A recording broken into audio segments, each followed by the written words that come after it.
Hello, Midlife Nerded here with a full review of House of the Dragon Episode 7. We all know how dramatic weddings can be in Westeros, but I think this takes the biscuit in terms of events at a funeral. And am I the only one that's checking for Paddy Considine's name in the titles at this point? There will be major spoilers throughout. There is a whole lot that happens at Westeros' most scary and awkward funeral, and it's great to be back at Driftmark. Major props to the production and set designer teams, as this feels like a very real place. I'd like to ask a quick favour before we get into it, that if you enjoy this content, I would love it if you could like and subscribe so that YouTube's algorithm knows I exist. So, that being said, let's really further break down this funeral scene. We have a bored teenage Prince Aegon who goes off to get drunk. We then get a very awkward scene with King Viserys, Paddy, now holding on with the few fingertips he has left to life, trying to make up with Daemon, which goes about as spectacularly badly as you expect, with Daemon stomping off, and you have to really feel for Viserys here, as you know it's only a matter of time before he shambles off this mortal coil, and he does try everything to bring Daemon back into the fold. With Daemon stomping off, he then bumps into Otto Hightower, who is now back as the Hand of the King, who tries to offer Daemon the least sincere set of condolences, and Daemon, with the hatred dripping out of every pore, offers back this very quotable line. And I can't help but wonder if Otto isn't perhaps a large part of the reason that Daemon doesn't reconcile with Viserys. Next up is an incredibly creepy Larys Strong staring at Queen Alicent. That dude has major ew vibes. We get a clearly distressed Rhaenys wandering about and pointedly avoiding Rhaenyra. Also, there's some creepy spell stuff with a spider and one of Laena's daughters. And we get Aegon being a real teenage dirtbag. In a wonderful piece of foreshadowing, we also get this scene where Rhaenyra's son and Aemond seem as if they are going to break the tension, but then the two boys just don't talk to each other. Meanwhile, the wettest king consort in the history of Westeros is quite literally standing in the sea, grieving his sister's passing, before Corlys swiftly dispatches his lover, Sir Carl Corey, to retrieve him. The funeral continues, and Aegon, played by Ty Tennant, who is David Tennant's son, yes, that David Tennant, you know, the old Doctor Who, has got himself rat-faced and is dobbed in by little brother Aemond. No one likes a tattletale, Aemond. Otto, in a rare show of emotion, gets angry, kicks him and drags him off to bed. I have used some uplighting on these shots as they use the dark filter, and whilst I had no problems on my TV watching this, many viewers complained that the scenes were too dark. We then get a wonderful scene between Rhaenys and Corlys sat by a fire with some more quotable lines, enhancing the fact that everyone knows that Rhaenyra's sons are actually the Strong Boys. Again, set design and production values here are superb.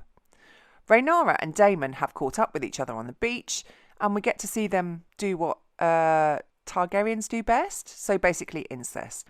I do wonder at GRRM at times. He does seem slightly obsessed with keeping it in the family. Whilst the care and passion they feel for each other is clear, I did still feel very... That was awful. Prince Aemond then sneaks off and steals Vhagar, the biggest, baddest mama dragon around, and shows bravery and skill in the doing so. There are some great visuals and cinematics here, including a real screensaver shot. Again, it's all very dark, but I had no problems on my kit. Time for an underground smackdown! On his return, we get the underground battle between the princes, Daemon's girls and Aemond, who comes across a bit of a little, I'll let you fill in that blank. The kids really sell it though, and this could even be nicknamed, sorry Strong Boys, as the underground battle of the bar-stewards. Alas, and as in life... Often circumstance until someone loses an eye. The fight is broken up, and we end up with a very tense scene in the Driftmark throne room. Aemond has lost his eye, Alicent goes psycho mother bear, Viserys is like a very shambly dog with a bone, wanting to find out why the fight has escalated, and, after it is revealed that it's due to insults around the Strong Boys' illegitimacy, tries to shut everything down. Daemon sits on the sidelines for a bit, watching, as he is wont to do, and Alicent then loses it, testing Kristen's loyalty and eventually snatching what by now seems to be the most cursed dagger in Westeros, for the Targaryens at least. There's some excellent dialogue, Daemon holds back Kristen, and we get the Battle of the Bitches. Interestingly is how the top-down view shows the greens and blacks separating into their respective camps, although if the lighting had been a bit better, this would perhaps have been more obvious. Rhaenyra gets slashed, Viserys picks a side, and Aemond comes out with this great bit of dialogue. showing a good deal of understanding on how the game is played and a much greater awareness than his tender years. We're then on to the aftermath. Otto Hightower, the man I'd most like to punch in the face, which is high praise to Rhys Ifans' acting, visits Alicent and expresses his pride in his daughter's actions. We then cut to a heart-to-heart with Rhaenyra and Laenor, which is quite sweet in its way. The royal party leaves Driftmark and Alicent's attempts to reconcile with Viserys go down like a lead balloon.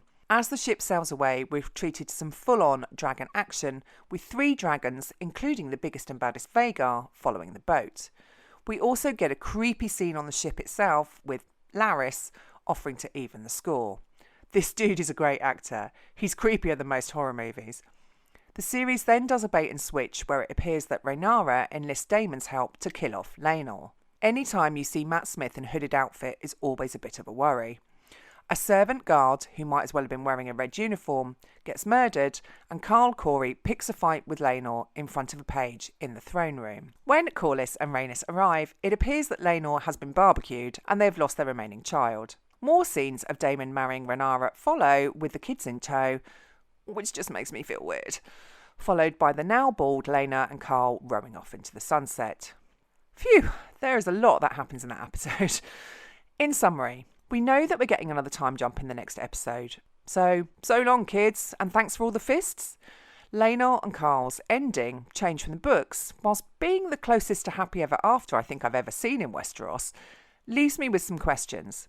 I don't think Lord Corlys would rest until Carl had been found and brought to justice, so I do think there will be something in later episodes.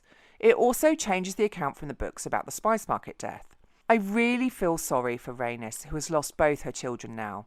But the kingdom has 99 problems, and now her son ain't one, I guess.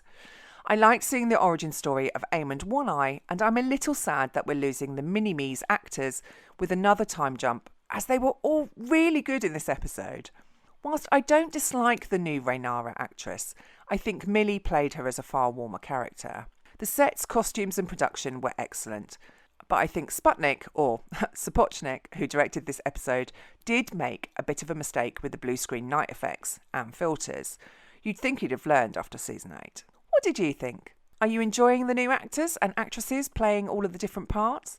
Do you think it's good that we're going to lose the kids? Please let me know in the comments below. I've been Midlife Nerded, and as always, please like, subscribe, and boop that bell button.